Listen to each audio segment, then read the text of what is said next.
dày quá thì cái này mình làm nó là giống phải, nó của tụi mình một xe nó từ cũng trứng ăn giờ nó tốt có đó. cây nữa nhỉ. Cho nên mình cũng phải làm Cho tao cho tao uống nữa mình phải chân tí ra cho làm mỏng sáu quá tí nữa. đó là cái con dao này nó chịu được có thể ứng cái này là nó có thể gãy đi. Thật sự là như tất tỏ có tao nữa có cái tóc cành nữa. Kích thước thế nào thì là đủ? Cái này á, cái này thì phải nó mỏng rất là đều như cái quả cầu thì nó phải tất tỏ cầu mỏng lúc dài tao rất là đều thì nó mình phải nạo hết cho nó mỏng cho đến tức là khi chân mà tí xung quanh này nó khăn chỉ khơi nữa. mỏng bàn một cái đũa loại đũa to thôi đấy thì làm thì mới được an toàn. Nếu mình làm mỏng Lúc quá tao thì thì có thể là dưới chúng một cầu thôi nhỉ. đến lúc mà mình đúc cái gỗ đấy vào thì nó giữ được rất là ít cho nên là nó cũng không giữ được chặt không được lâu. Tao chia bên hàng tao chia nữa nhỉ. Rồi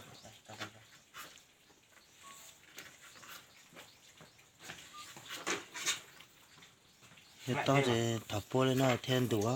Tỉa đi, tỉa đi, tỉa đi, tỉa đi. Để tránh cho Thủy ơi.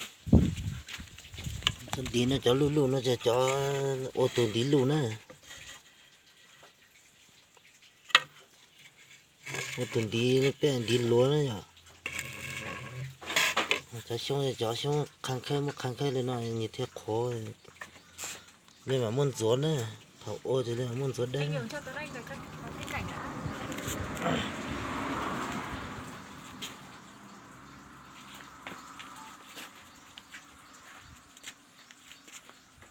Anh ơi, anh tên là gì ạ?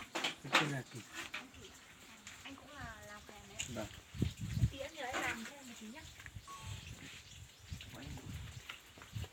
Bối làm được rồi. Anh cũng biết làm mà. Nó ở sát tàu ta sẽ ta tập cầu nữa.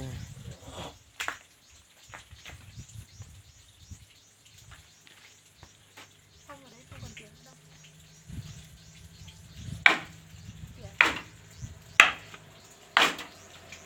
Tôi sẽ giờ lúc bây giờ chua nó nhặt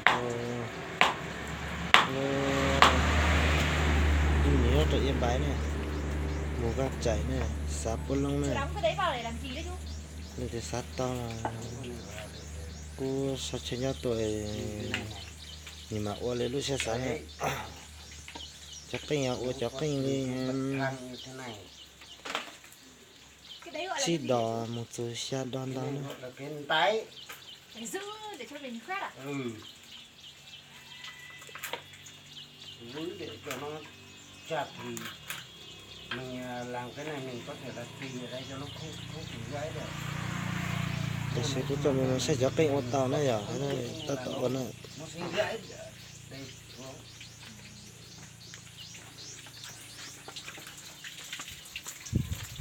cái tàu chế cho số một tinh thì tàu toàn đủ nữa không cho xem mà xem ô trà nữa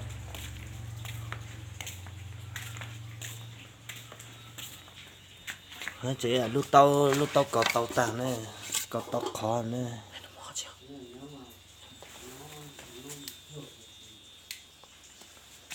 ý chẳng tôi chỉ số bỏ thì sẽ lúc tàu nó tôi cầu tàn nó chỉ tôi cầu tàn này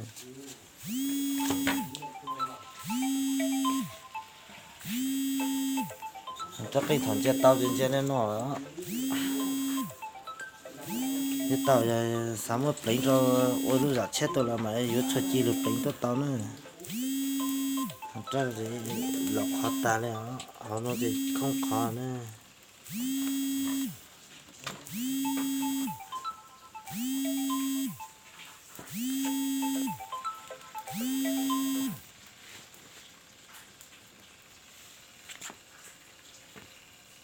chắc cái này chắc cái này mở ra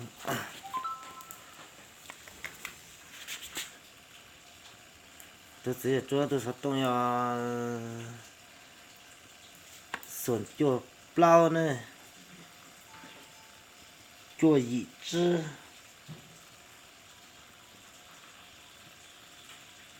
plau trầu plau y này thì sao tao là cú sao chơi nhá tôi theo cú sao dốt thì sao trang để lại cho cú hài gì mà lên mà ô tô này cho ô tao là đó sắp tới đó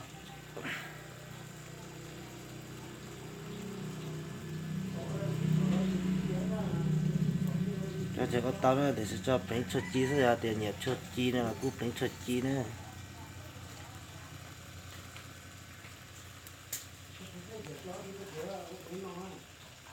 tôi số điện thoại 094 985 4641 nữa thì sát tàu trên lô trên này là cô 2 tuổi lên một cạo quá đấy ạ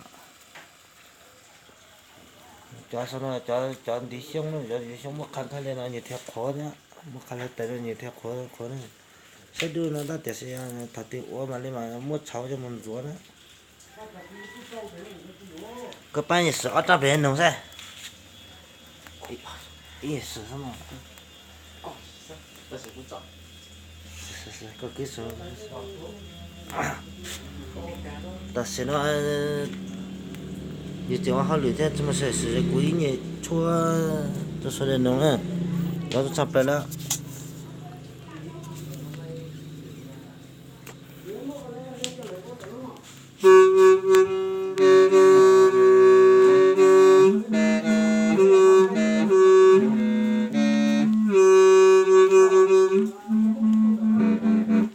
chập nữa ta lu chập nữa nó một lấy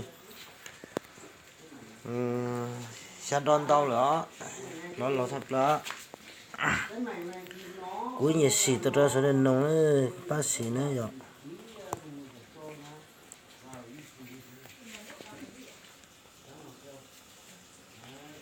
cuối nhiệt xì tao ra số điện nông ấy nó sẽ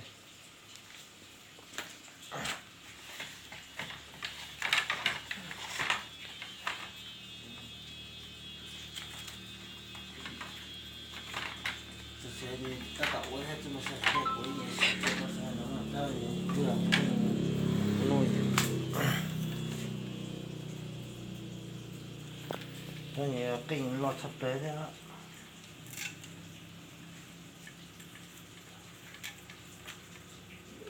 ta cho mình đào thêm đó lọt sắp tới nữa đó sắp tới nữa rồi cái xịt đó sẽ nóng nữa